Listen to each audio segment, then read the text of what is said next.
Assalamualaikum warahmatullahi wabarakatuh. Selamat siang yang terhormat Bu Trismi dan juga teman-teman. Sebelum memulai presentasi, izinkan kami dari kelompok 9 memperkenalkan diri terlebih dahulu. Saya Velia Rahmastia dengan NIM akhir 082. Saya Almasara Andriska dengan NIM akhir 089. Saya Faila Zara Putri Ramadhani dengan NIM akhir 133. Saya Wita Aurelia dengan NIM akhir 136. Saya Purwatama dengan akhiran NIM 282. Baik, izinkan kami memulai presentasi kami terkait work sampling studi kasus pada UMKM Hoki si buah kocok di Yogyakarta. Pertama, kita akan masuk ke profil UMKM terlebih dahulu. UMKM yang kami pilih ini merupakan UMKM Hoki si buah kocok yang terletak di Jalan Proklamasi Babarsari, nomor 1 Tambak Bayan, Catur Tunggal, Kecamatan Depok, Kabupaten Sleman, DI Yogyakarta. Dengan jam operasional yaitu dari jam 9 pagi hingga jam 9 malam waktu Indonesia Barat. UMKM ini bergerak dalam penjualan minuman berbahan dasar buah segar dengan konsep minuman kocok atau fruit shake dan tersedia berbagai varian seperti alpukat kocok, durian kocok, mangga kocok, sirsa kocok, dan lainnya.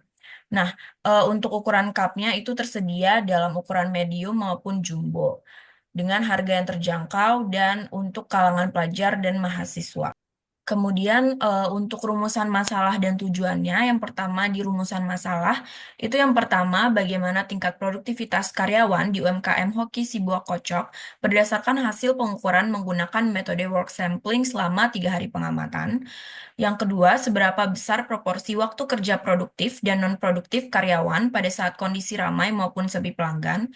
Kemudian yang terakhir, apa saja rekomendasi perbaikan sistem kerja yang dapat diterapkan untuk mengatasi ketidakmerataan beban kerja dan meningkatkan efisiensi operasional.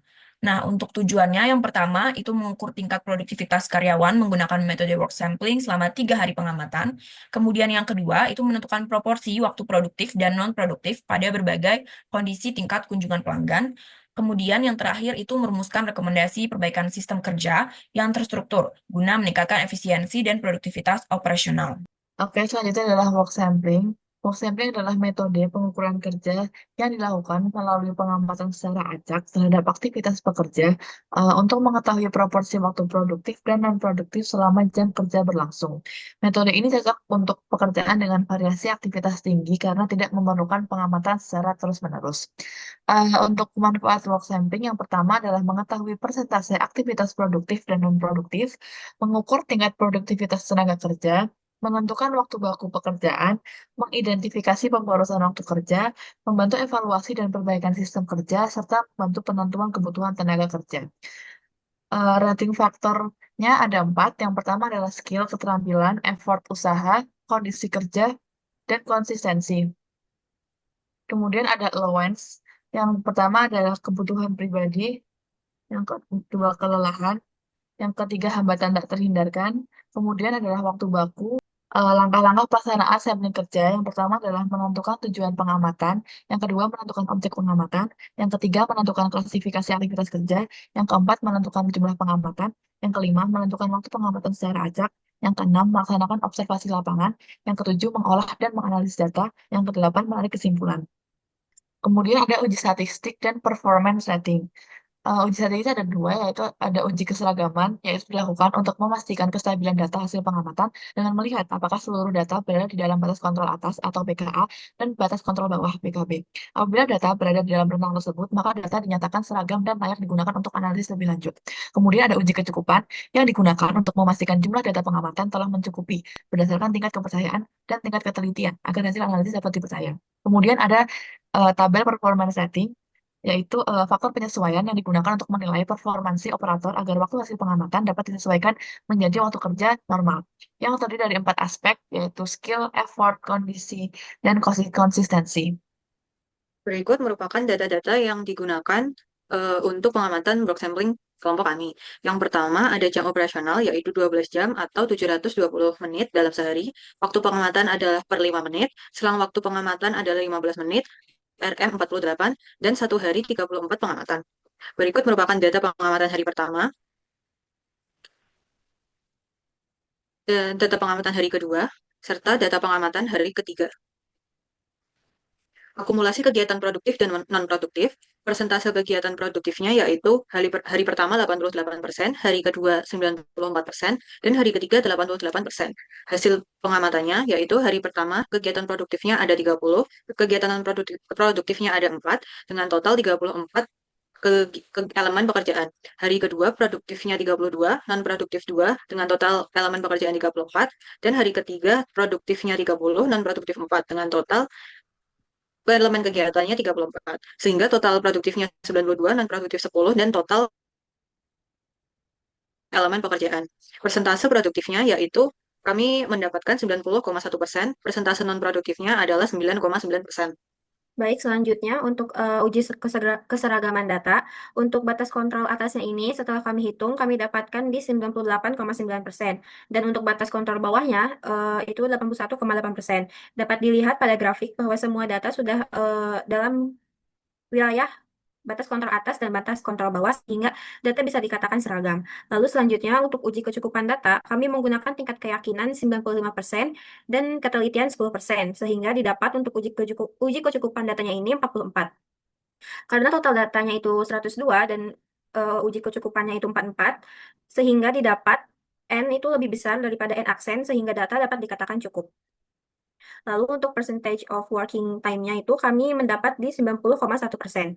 Untuk minute time of working-nya itu kami dapat di 1946,2 menit. Dan untuk waktu siklusnya itu kami dapat di 4,05 menit per unit. Untuk waktu normalnya ini, sebelumnya kami menghitung dulu untuk rating performance-nya, di mana kami mendapatkan 0,12 poin. Sehingga setelah dihitung, untuk waktu normalnya ini kami dapat di 4,536 menit. Dan untuk waktu bakunya, kami menghitung dulu allowance-nya, di mana didapat allowance-nya ini itu 26%. Nah, sehingga waktu baku yang kami dapat ini 6,1297 menit. Dan untuk output standarnya ini, kami mendapat 9,78841 produk per menit. Oke, selanjutnya yaitu analisis hasil. Yang pertama, produktivitas kerja karyawan sebesar 90,1%, sedangkan aktivitas non-produktifnya sebesar 9,9%. Yang kedua, data dinyatakan seragam karena berada dalam batas kendali atasnya 96,01% dan batas kendali bawahnya 87,15%. Data dinyatakan mencukupi karena nilai N lebih besar dari N aksen yaitu 102 lebih besar dari 44. Lalu waktu siklus pelayanan diperoleh sebesar 4,05 menit per unit dan waktu normal diperoleh sebesar 4,536 menit per unit dengan rating performance 1,12. Lalu waktu baku pelayanan diperoleh sebesar 6,1297 menit per unit. Dan aktivitas non-produktifnya yang perlu dikendalikan adalah mengobrol di luar pekerjaan dan menggunakan HP pribadi saat kondisi sepi pelanggan. Dan terakhir, perbaikan sistem kerja dapat dilakukan dengan penerapan SOP kerja, penataan area kerja, dan pengisian aktivitas produktif saat idle time. Dan di sini ada rekomendasi perbaikan, yaitu yang pertama, menerapkan SOP aktivitas produktif saat kondisi sepi pelanggan. Yang kedua, mengurangi aktivitas non-produktif seperti bermain HP dan mengobrol di luar pekerjaan. Yang ketiga, menerapkan sistem job rotation untuk mengurangi kejenuhan dan kelelahan kerja. Yang keempat, membuat pencatatan stok bahan baku menggunakan stock chart. Yang kelima, menerapkan prinsip FIFO untuk menjaga kualitas bahan baku buah. Yang keenam, menetapkan target penjualan harian berdasarkan kondisi cuaca. Yang ketujuh, memberikan insentif atau bonus kerja untuk meningkatkan motivasi karyawan.